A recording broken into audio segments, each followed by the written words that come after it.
बर्तमान जहाँ सूचना मिलूची पीएम किसान किस्ती पर कृषि मंत्री बड़ घोषणा खुशी रे नाची उठिबे 14 कोटी चाषी। तेबे सूचना अनुसार केंद्र सरकार पक्षर कृषि क्षेत्र विकास उपर नरस्तर ध्यान दि जाउची।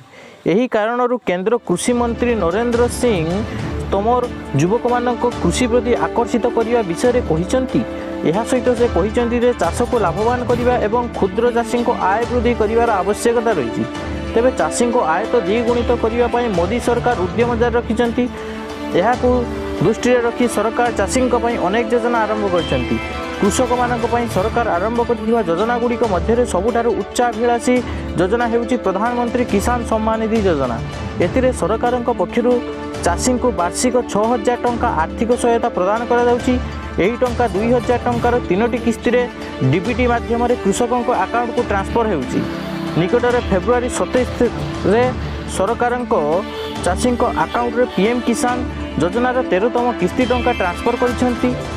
शिल्प संस्था conference of Indian agency CIC आज कॉन्क्लेव सम्मानित करी कृषि मंत्री कहिसेंती जे भारतीय कृषि को लाभदायक करने आर्थिक आय बढ़ाइबा एवं कृषि अर्थनीति को मजबूत करने नुआ प्रजुक्ति विद्या अनुसंधान एवं विकास एवं शिल्प सहयोग आवश्यक। सही कृषि क्षेत्र को वृद्धि करने पीएम किसान योजना 10,000 टंकार कृषक उत्पादक संगठन गठन एवं 1 लक्ष कोटी कृषि भित्तिक पांठी छाड़ भूमि कृषि क्षेत्र अभिवृद्धि 9 वर्ष मध्य मोदी सरकार नहीं पदक्षेप विषय उल्लेख करिसेंती।